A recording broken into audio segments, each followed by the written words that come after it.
It's easy to say someone means the world to you, and but it's very hard to put into words what someone means to you. And I think that is even evolving as we build a life together. She's my wife, my better half. He's a great partner for me because he is very loving yet very firm when he needs to be. And so we really complement each other. She's my everything. She's the yin to my yang. I love her. My name is Maryam Rahimi. I was born in Iran in '79, just before the revolution, in a small city in Mashhad. My name is Weiland. I was born in Baltimore, Maryland. My parents were very altruistic and they wanted to serve an underprivileged country. And so my parents wrote to all the Caribbean islands. And my father was a physician and he just wrote, whoever needed the service of a physician. And Trinidad and Tobago was the first country to reply.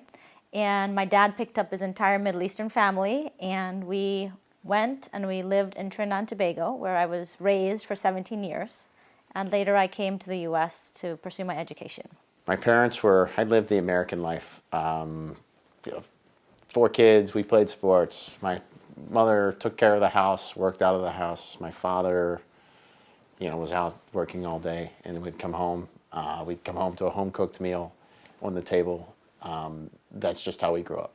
We lived in the middle of nowhere, 6 miles to the nearest grocery store in a little town called Westminster, Maryland. I wanted to always be a physician, and so I pursued medical school in Arizona. And I followed in my dad and my brother's footsteps. I became a physical medicine rehabilitation specialist, which is a pain management sports medicine doctor. I went to college close to the house, University of Maryland, just outside Washington, D.C. Graduated economics. Do I do anything with that now? No. At the moment, I do logistics. We don't really have strict, what I would say, female roles or male roles in a relationship. We both provide financially for our family. We both help clean the house if we need to. Sometimes we both cook dinner together. So there aren't traditional, what I would say, female or male roles per se, in terms of, only I do the cooking or only he provides for our family. We don't have those traditional roles. The roles of spouses in the household, I think that each should have their own role as far as what they do on a day-to-day basis. Hey, everyone has their own duties, and those duties all together can make up the family. If everyone has the same viewpoint or the same expression, then there's a lot of monotony going on in the household, where we are different in what we like and what we don't like. And it makes us interesting because each day is different. Ian and I actually met in the non-traditional fashion. We met online. Which here in the U.S., I think it's common. At the time, it was just something very unusual, something you don't really do. But I found him to be very funny and witty over the phone. She ended up living a half mile up the street, or down the street from me. And I started hitting on her from day one. So we met at a coffee shop later. And our first impression was, nice gentleman, kind. But what I really liked about him was that he was just gentle, not too pushy, just kind of wanting to get to know me. That was day one, and I haven't let her go since. Obviously, why we got married was we were really good friends first. We developed a very strong friendship. Ian is very patient, and so we developed a very nice, loving friendship beforehand. And it was just a very organic and natural process after getting to know each other a little bit better and falling in love. And we were both at the same stage in life. We both wanted the same things. And we come from very supportive families individually. And it was just a very natural progression for us to take the next step. We're both mid-30s. And it's kind of the next thing to do for where we were at in our stage of life. We enjoyed spending our time together. And for where we were in our life, it was just the right thing to do. It was the right step to take for what we wanted in a family.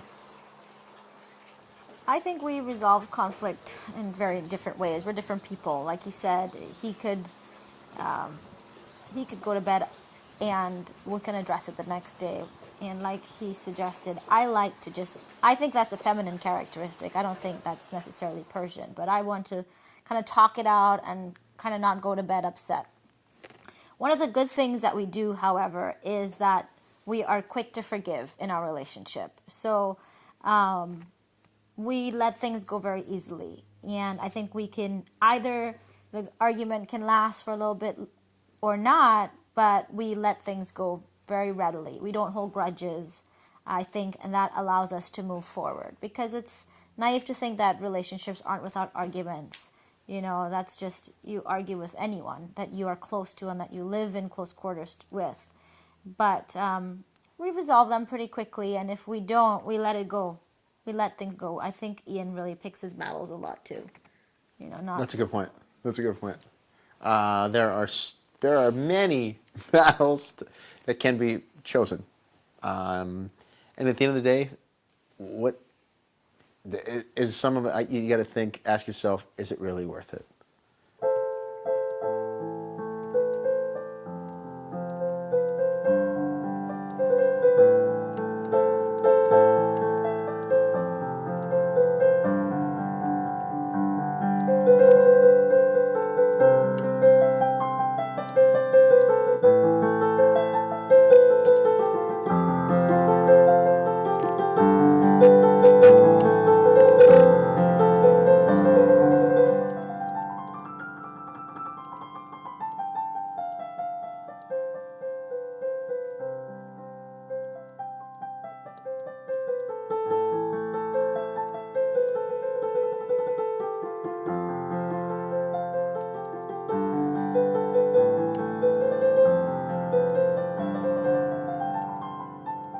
I actually got some help from a guy from work who had this idea of taking us to this LACMA, and it's an arts district in downtown LA.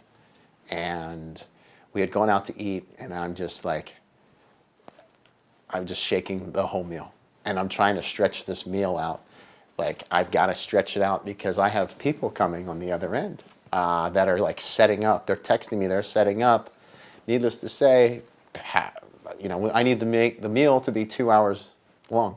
He took me out to a nice dinner, and then he took me to the LACMA Lights, which is this area in LA, and he said, I wanted to show you something very beautiful. And so we went there, and I thought it was nice, but I didn't understand why we were there. So I was walking around, and I saw a lot of young couples, and it was very, very busy.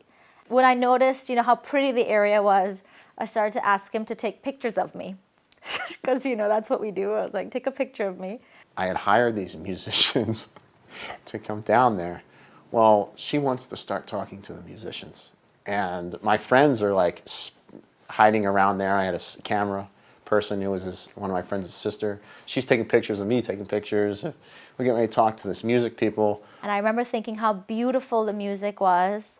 As we're sitting there, she's telling the music people how interesting their music is.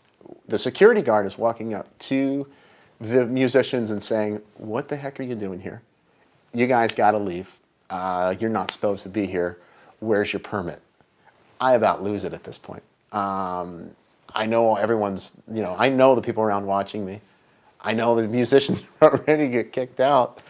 I get down on one knee, and I'm right back up again. I was down for probably maybe a second, and I'm back up. I was very nervous, very, very nervous. Then he got down on one knee and proposed, and bought me a beautiful, beautiful location, beautiful place, and I said yes.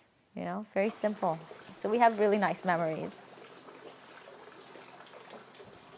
Who wouldn't want their son to marry a doctor? A medical professional, a gorgeous woman, one who has values, one who has the biggest heart that you've ever met. It's an all-around win-win scenario. My family was super excited. They were like, thank God she decided to say yes to someone after all these years. My mother is a typical Persian mother who, regardless of how many accomplishments you've achieved, whatever, education you've had or whatever you've done on your own, she's always felt that the purpose of life is to have a spouse or someone who cares for you as much as you care for them, and to have a family. And so for her, she was very, very excited that I was getting married. And so they welcomed Ian with open arms, and they were very excited that, because we got married later in life. I think I was 36 when he proposed, and I got married when I was 37. And so for Persian culture, that's a little bit late. And so at this point, they were just very excited. They were just really happy. I found a sparrow lying on the sand, a tiny bird whose life had just begun. I knelt before him as he made a sound, and smiled at him and said, "My son, take these wings and learn to fly to the highest mountain in the sky. Take these eyes and set it free." My husband at the time was not a Baha'i, but one of the beautiful things about Ian is that he's very open to my faith and my culture. And when I had asked to have a Baha'i wedding, he was very open to that. And he allowed us to have a full Baha'i ceremony, and that was the only ceremony that we had the night of our wedding. Since we were a little bit older, we were able to just have a really nice party that we were able to put on for our guests. It was everything I ever wanted. I've never seen so many people dance in my life. I was directed to, prior to going to my wedding, this is how much you will be dancing. You will be dancing all night. We're going to get you these shoes because you will be dancing all night. You will be dancing, dancing, dancing. Make sure these people see you dancing. That was the talk we had right before we walked out to visit our friends and family for the wedding. My spiritual beliefs do not come into play with my relationship with my wife at the moment. I'm like a child as far as the Baha'i faith is concerned. I'm new. I'm an adolescent. I'm in the learning phase. Our spiritual journey has definitely grown because we study certain writings together. We learn about spirituality together. We do different type of classes. But right now, even at nighttime, before we go to sleep, we say prayers together. And this wasn't part of our relationship a couple years ago. Obviously it couldn't have been. But now it's truly incorporated as part of our relationship to say prayers together. Of understanding, the breeze that stirreth